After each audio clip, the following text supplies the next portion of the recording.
으로 사는 삶, 오늘 15번째 시간입니다. 여러분, 오늘 이 시간 복음 가운데 충만해서 우리 삶을 환경이 바꾸고 여건이 바꿀 것 같지만 영원한 우리의 본질이 바뀌는 것은 복음 외에 없는 줄로 믿습니다. 요나라고 하는 한 선지자는 불순종함으로 인해서 사람 손이 닿지 않는 바다 한가운데 던져지게 되죠. 그곳에는 아무 도울 힘이 없는 홀로 하나님 앞에 하나님이 도우시지 않으면 살 수 없는 가운데 놓였습니다. 살아보려고 자기 열심으로 노를 열심히 저었지만 그 배는 육지를 향해 가는 것이 아니라 오히려 바다 한가운데 휘몰아치는 파도 속에 잠긴 것을 볼 수 있죠. 그때 우리 인간이 할 수 있는 가장 고귀한 것이 무엇일까요?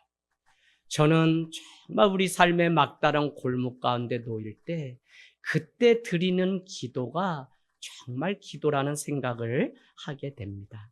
자신만만했던 내 인생에 물이 차 들어올 때 내가 타고 있던 안전했던 그 배에 큰 파도와 풍랑이 불어올 때 주저하지 않고 하나님을 찾는 것이 바로 믿음이라는 것입니다. 그런데 여러분, 이 하나님을 찾는다는 것은 내가 그분을 분명히 만났든지 만나지 않았든지 그분이 희미하든지 분명하든지 할 것 없이 날마다 나의 구원과 나의 영혼에 관심을 가지고 신적인 존재를 향한 갈급함이 있을 때 위기 가운데 우리는 지금이야말로 하나님을 만나야 되는 때구나라고 찾아가게 된다는 것입니다.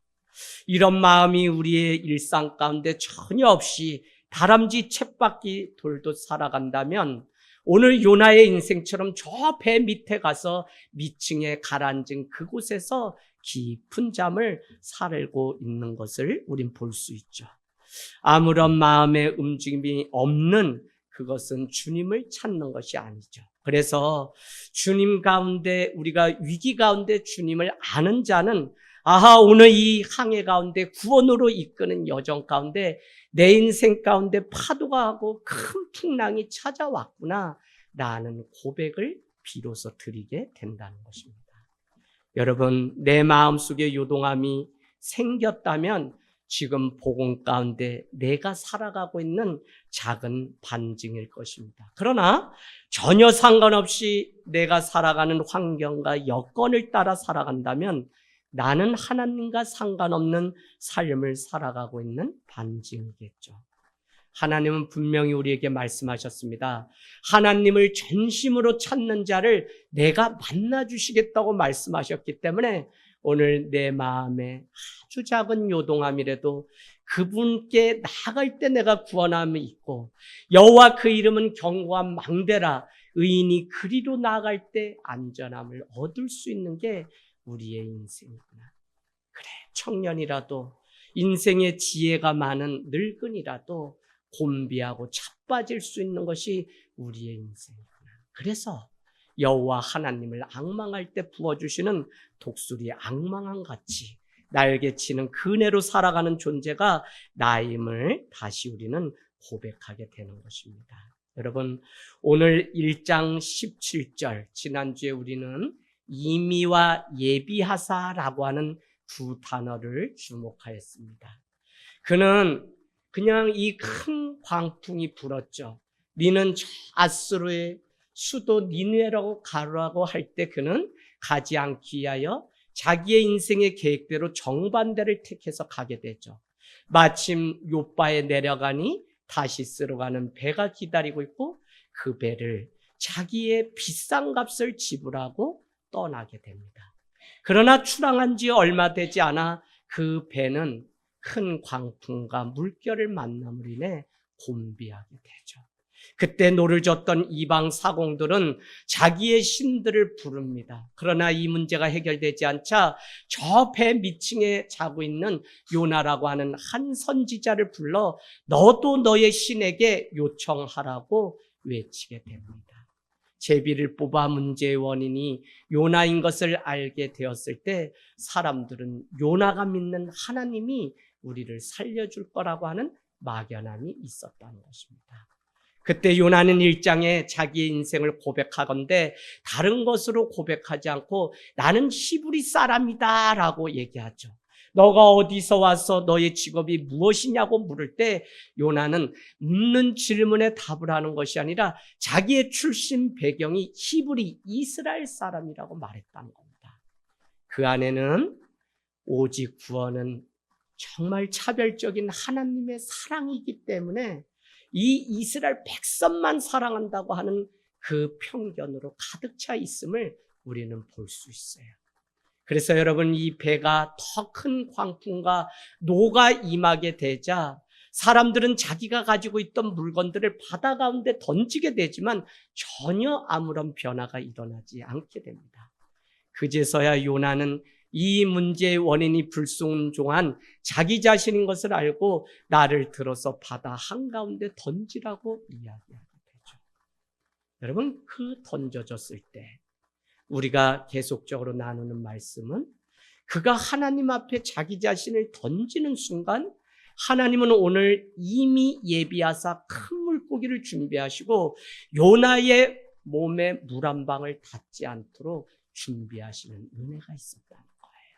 때로는 내가 붙잡고 있는 것, 내가 잡고 있는 그것 의지해서 살아가려고 몸부림치며 이 세상 가운데 살아가지만 때로는 무엇을 알아야 되냐면 하나님이 아니면 살 수 없는 영역이 있다는, 아니 내가 호흡하고 내가 살아가고 숨쉬고 배우고 공부하고 모든 여정 가운데 하나님의 세밀하신 손길로 나는 등 떠밀려 살아가는 존재구나. 그리고 신명기 1장은 모세가 그 3세대 백성들에게 설교하기를 하나님은 나보다 앞서가는 하나님이었고 하나님은 나를 위해서 싸워주시는 하나님이었으며 하나님은 행로 중에 자기 아들을 아는같이 안아주는 하나님이었다. 이스라엘 백성 후손들아, 이제는 너희가 다른 것 의지하지 말고 앞서 행하시고 대신 싸워주시고 행로 중에 자기 아들을 안아주시는 그 하나님을 의지하라고 말했다는 겁니다. 여러분, 오늘 이미 예비하신 하나님의 그 은혜가 막다른 골목에서 비로소 하나님께 기도하는 장면으로 바뀌게 됩니다. 2장 2절. 여러분은 2장 2절에 고난이라는 단어에 밑줄을 거놓으세요. 고난으로 말미암아 주께 아뢰었더니 주께서 대답하셨다고 그는 고백합니다. 그런가 하면 3절은 깊음 속 바다 가운데 자기 자신을 하나님이 던지셨으므로 자신은 큰 물에 둘렀고 주의 파도와 큰 물결이 다 자기 위에 넘쳤다고 고백합니다. 여러분, 성경은 분명히 말씀합니다.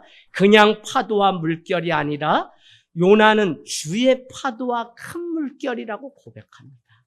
이미 자기 인생을 향하여 예비하신 하나님의 그 사랑을 조금씩 알게 되면서 그는 그냥 물결, 그냥 파도가 아니라 주님이 보내신, 주님이 만드신, 주님이 예비하신 물결과 파도라고 그렇게 고백하는 것을 볼 수 있습니다. 어쩌면 요나는 대선지자요. 그는 이미 하나님을 만났고 인정해야 되죠. 그러나 우리도 신앙 가운데 살아가 보면 머리로는 알겠는데 가슴까지 내려오지 않은 하나님임을 볼 수 있습니다. 더욱이 영혼을 사랑하신 하나님의 사랑에 대해서 차별적인 생각을 가지고 오직 히브리 사람, 오직 오늘 교회 나오는 나만 하나님은 구원하실 거다라고 하는, 그래서 담장을 굳게 닫고 교회 안에 갇혀서 우리끼리만 살아가는 이 교회들이 얼마나 많죠. 그러나 하나님은 세상을 이처럼 사랑하사 독생자 예수 그리스도를 주셨기 때문에 그를 믿으면 누구든지 멸망치 않고 구원을 얻는다는 이 놀라운 소식을 우리는 놓치지 말아야 돼요. 하나님이 세상을 이처럼 사랑했다. 그래요. 사랑한 게 복음의 전부는 아니에요. 그래서 독생자 예수 그리스도를 주셨다는 것까지가 온전한 복음입니다. 왜요? 사랑은 희생이고 사랑은 헌신이 있기 때문에 오늘 우리는 정말 요나의 그 생각을 깨트리기 위해서 주의 파도와 큰 물결이 그 인생 가운데 들어왔음을 볼 수 있습니다. 여러분, 회개가 무엇인가요? 회개는 자신의 죄를 인정하는 것이 회개죠. 나의 변화는 인정하는 것부터 바로 변화가 일어납니다. 자신의 잘못을 인정하지 않으면 우리는 억울함으로 살아가거나 원수를 맺고 살아가기 마련입니다. 하지만 모든 것이 나의 부족함과 연약함을 인정하는 순간 우리도 이렇게 고백할 수 있습니다. 주께서 나를 깊은 속 바다 가운데 던지셨으므로 큰 물이 나를 둘렀고 주의 파도와 큰 물결이 다 내 위에 넘쳤나이다. 이런 무슨 말이냐면요.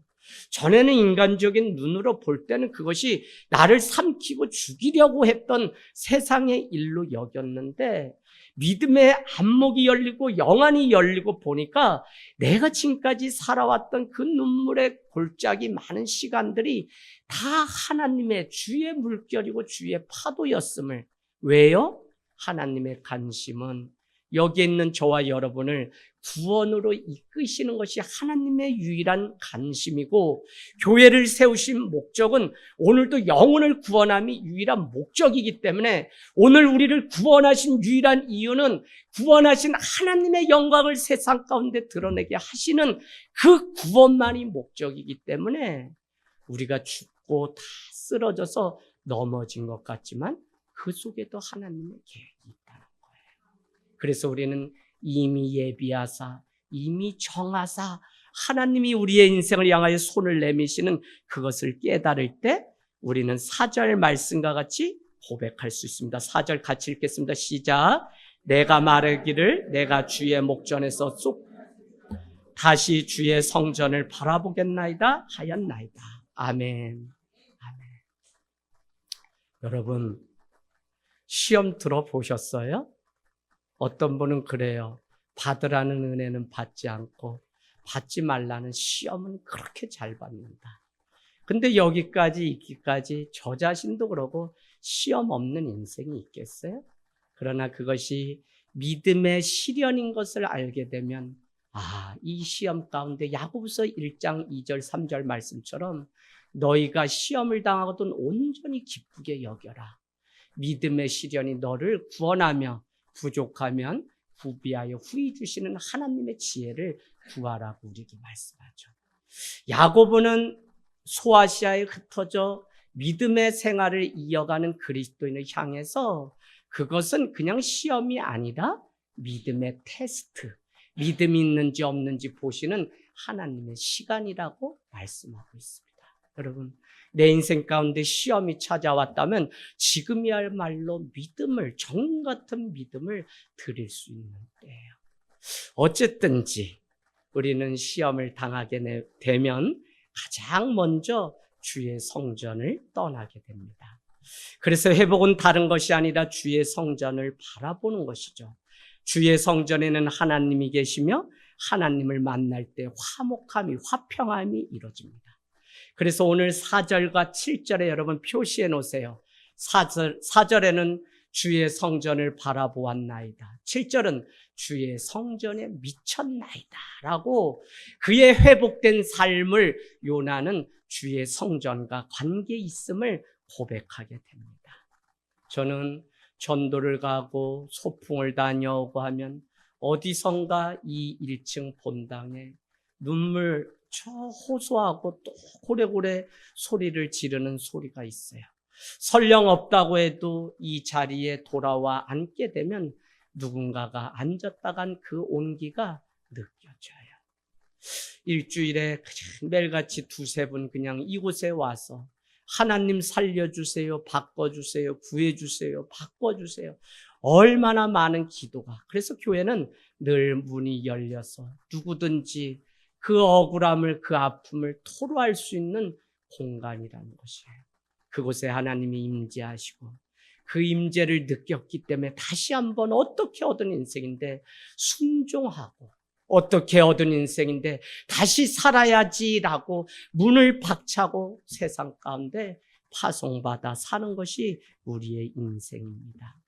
많은 분들이 괴로움과 고통 속에 살아가죠.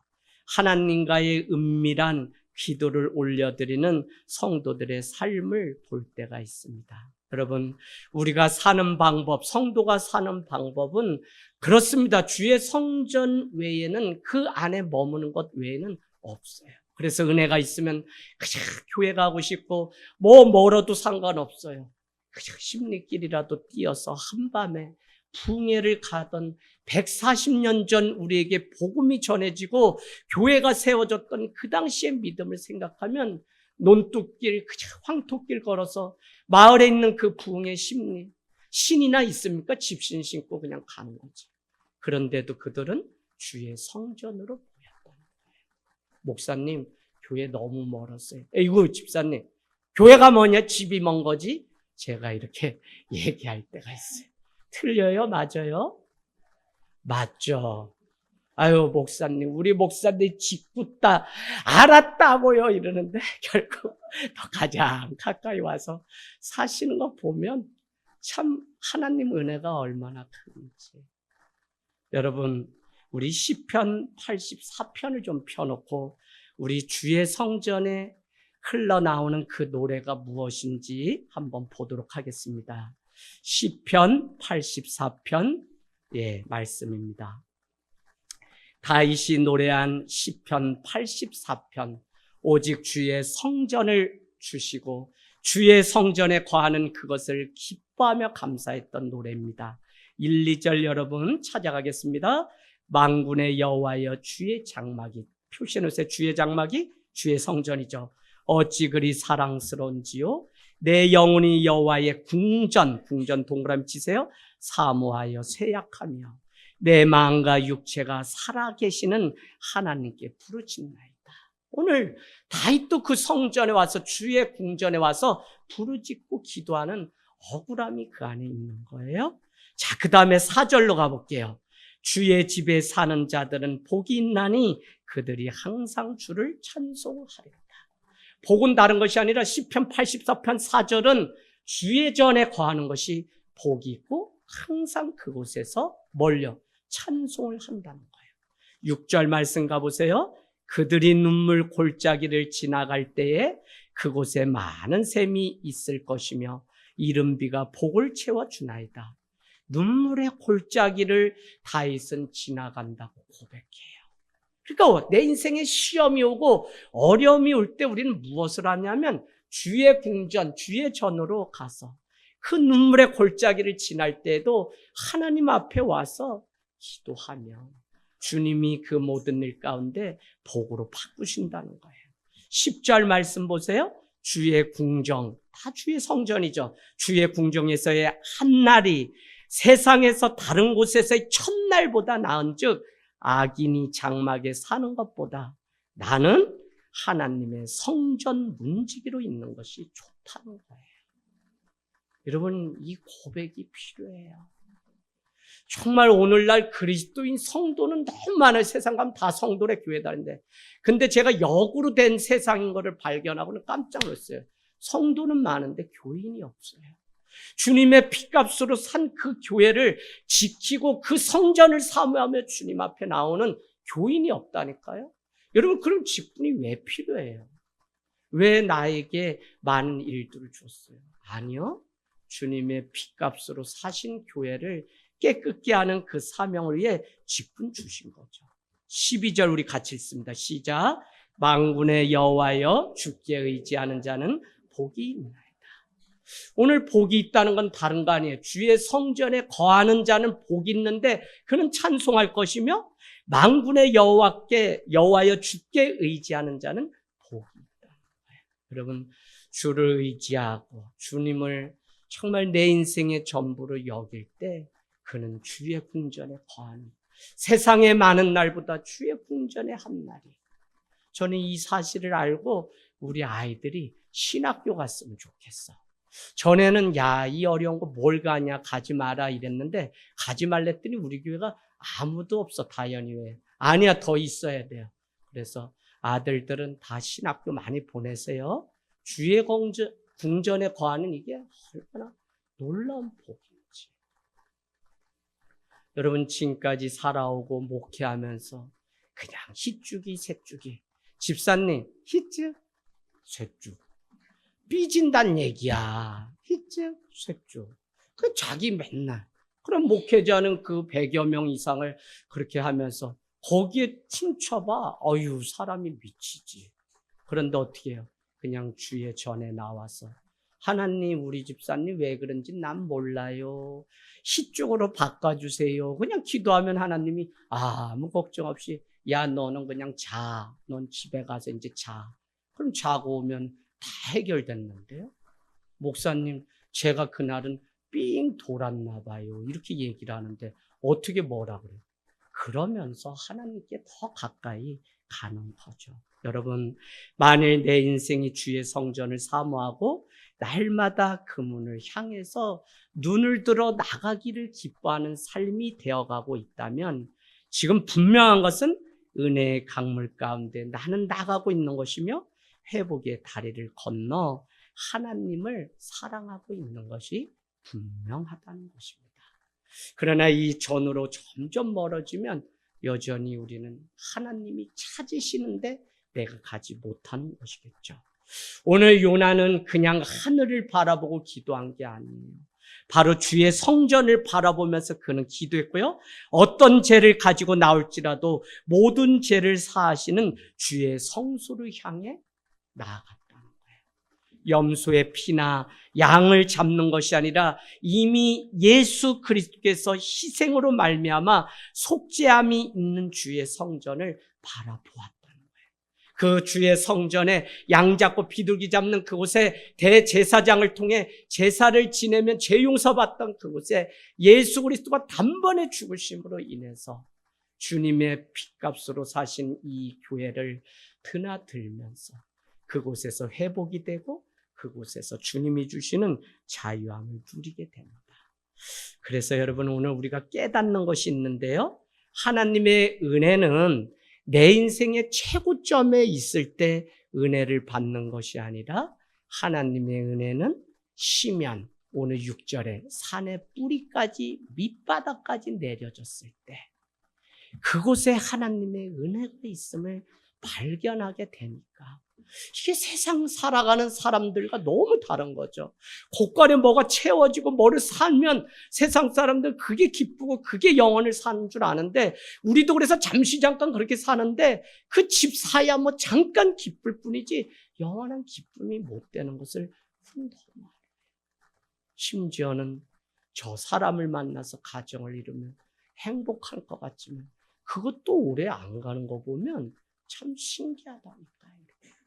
그래서 여러분, 영원하신 주님, 저 아래 바다까지 골짜기를 지날 때 시면에 바로 하나님의 은혜가 준비되어 있는 그것을 보는데 왜 그러냐면 그곳에 내려가야만 나의 악함과 무능함을 볼 수 있기 때문에 그래요. 그러면 여러분, 지금도 왜 내 인생 가운데 문제가 꼬이고 계속 이렇게 답답한 삶을 살아가냐면 어떤 면에서는 나의 무능과 악함이 다 드러나지 않았기 때문에 그래요. 이것이 내 안에 있는 상처가, 부모님 잘 들으세요? 이것을 자녀에게 물려주지 마세요. 내 때 예수 믿고 온전히 끊어야지 정신적으로 심적으로 내 안에 있는 이 고통이 자녀들에게 그대로 가는 것이에요. 아니요, 나의 죄야, 나의 무능함을 그대로 주님 고쳐주십시오. 은혜로 덮어주세요라고 우리는 주님 앞에 해결함을 볼 때 바로 하나님은 그곳에서 유일한 소망이 주님께 있다는 사실을 가르쳐 줍니다. 아직 우리가 이 고백을 못하고 있다면 다시 한번 주님 앞에 이 믿음, 나의 죄악과 무능을 발견하는 그곳에서 다시 시작하는 인간의 그 처참함을 알기를 원해요. 우리가 우리 자녀 위해서 기도하고 우리 남편 위해서 기도할 때 계속 화가 있고 다툼이 있다면 기도를 바꿔보세요. 저 사람이 자신의 무능과 이제는 손들고 자신의 죄악을 인정할 수 있도록. 아이들 예수 믿게 자녀들 하려고 하는데 애들이 뭐 믿어요? 안 믿으니까 이 세상이 얼마나 어려워요. 그러니까 막 우격다짐으로 설득해서 이 복음을 전하려고 하지만 되지 않아요. 그래서 우리는 기도할 때 이 아이가 무능함과 빨리 하나님이 아니면 살 수 없음을 인정하게 해달라고 기도하는 거예요. 저도 아이들 막 전도하려고 여기저기 말을 걸고 늘 하죠. 어느 목사님이 이야기하신 한 토막에 나오는 이야기인데 그 청년이 그냥 머리도 좋고 다 좋은데 이상하게 그냥 예수를 못 믿는다는 거예요. 그러더니 어느 날 와서 목사님 요것만 해결되면 제가 예수 믿을게요 이러는데 그 해결돼야 될 문제가 무엇이냐면 요셉과 마리아가 결혼도 정혼만 했는데 잠자리도 없는데 어떻게 예수가 태어났는지 설명해 달라는 거예요. 그래서 목사님이 기도해도 어떻게 이 아이를 바꿀 수 없고 생각을 어떻게 설명해야 될까? 이 어려운 문제잖아요. 그래서 이렇게 얘기했다 그래요. 야, 그 남편 요셉도 아무 말도 하지 않고 그대로 인정하는데 제3자인 네가 왜 난리냐라고 했다는 거예요. 그랬더니 이 아이가 예 그래요 하면서 돌아갔다고 해요. 여러분 우리는 참 염려 근심 다 하나님과 상관없는데 우리가 그렇게 살아가요. 내일이 염려되죠. 살아보지 않은 길이니까. 그런데 그 내일을 뚫고 우리 인생 가운데 찾아오시는 하나님이시라는 사실만 깨닫게 되면 우리 젊은이들 자기 인생에 대해서 두려워할 거 없어요. 하나님이 오고 계세요. 할렐루야. 우리 청년들, 청소년 할렐루야. 네, 이 아이들 인생을 향해서 하나님 보고 계시고 찾아오고 계세요. 여러분 지금 내 인생에 가장 어두운 시간을 보내고 있나요? 그곳에 가장 강력한 기도를 올릴 준비를 하십시오. 누가복음 18장은 불의한 재판장 앞에 나갔던 한 과부의 이야기가 밤새도록 가서 매달려도 들어주지 않는 재판관입니다. 그러나 18장 7절은 하물며 밤낮 부르짖는 자들의 원한을 들어주지 않겠느냐고 말씀해요. 여러분 그냥 기도가 아니라 얼마나 억울한지 원한을 품고 이 과부는 기도했더니 하나님이 그 기도를 들어주셨다는 것입니다. 오늘 요나는 6절에 이렇게 기도합니다. 땅이 그 빗장으로 나를 오래도록 막았다라고 기도하며 그것을 깨달았음을 우리는 알 수 있습니다. 나의 하나님 여호와여 주께서 내 인생을 구덩이에서 건지셨나이다. 6절은 바로 이렇게 또 고백하죠.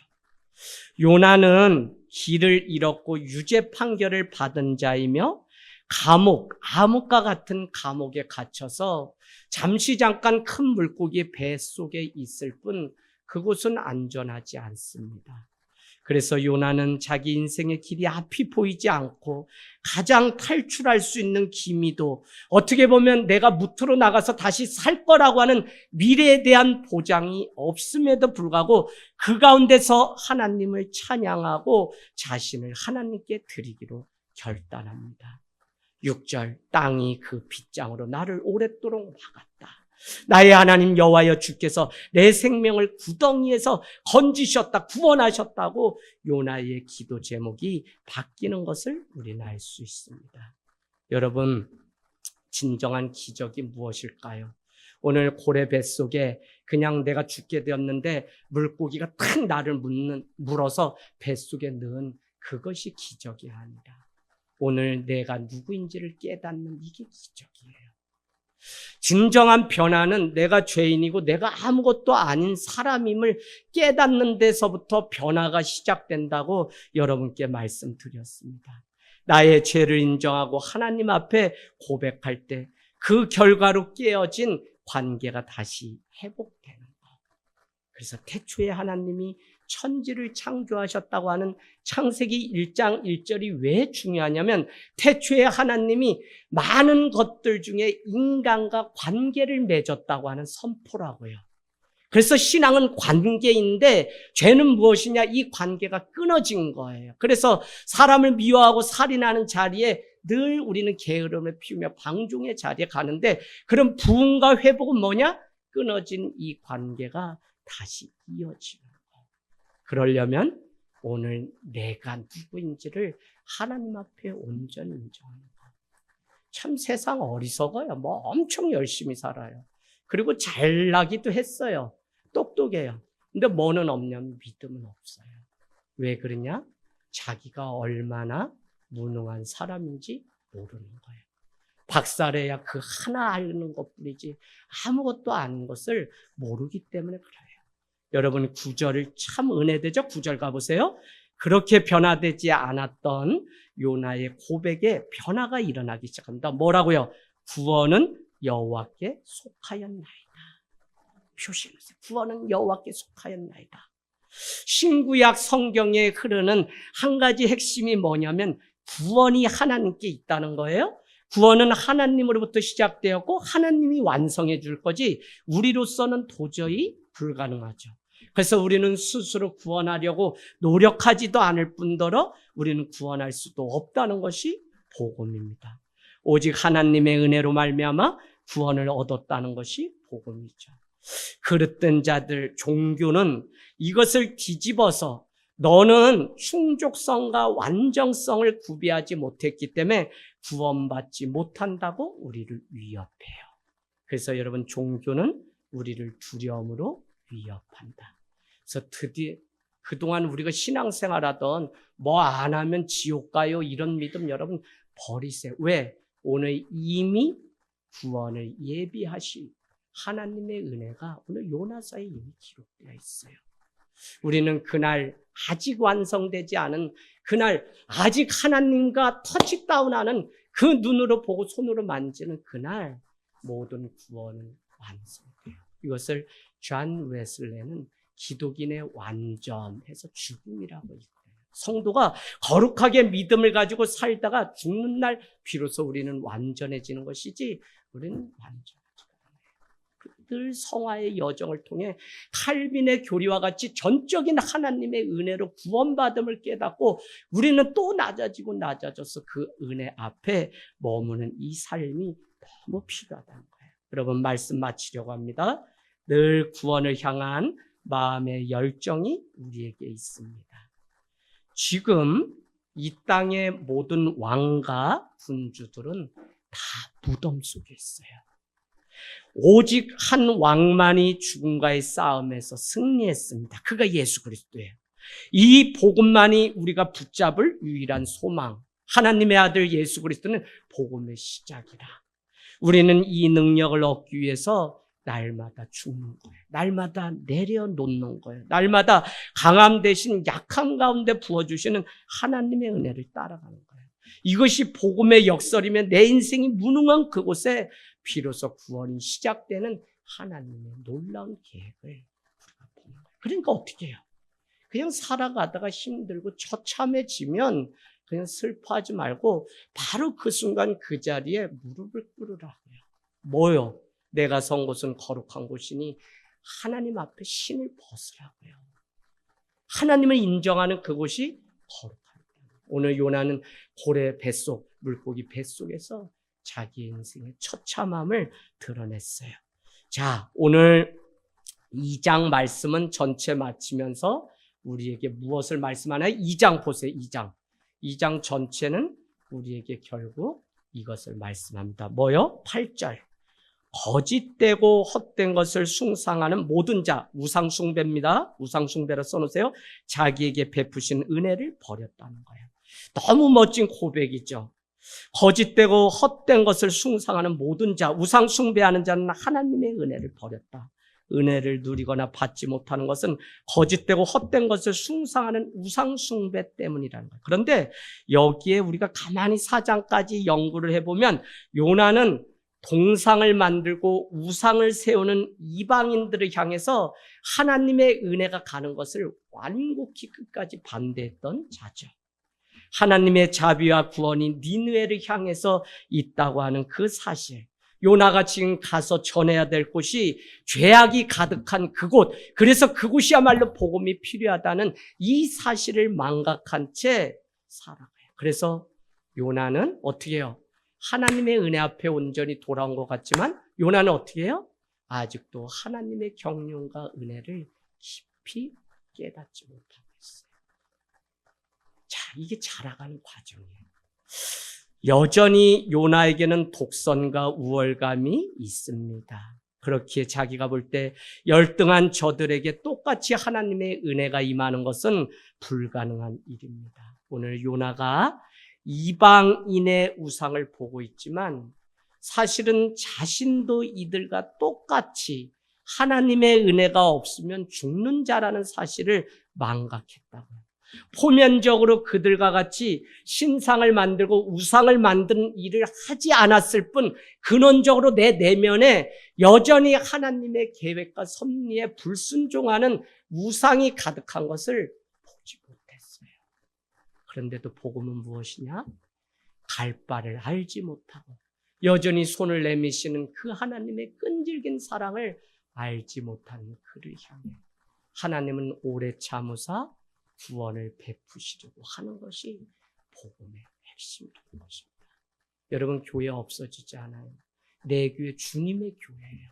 이 교회가 분명히 백성들이 하나님의 구원을 위한 전인 것을 깨닫게 되면 그 교회는 여전히 하나님의 일들을, 그래서 사람이 오고 가고도 상관없이 숫자가 많고 적음도 상관없이 그저 내가 주님의 거룩한 성전이 되어 복음으로 충만해서 복음 가운데 결단하고 회개가. 교회 다 오래 다녔어요, 우리 자녀들.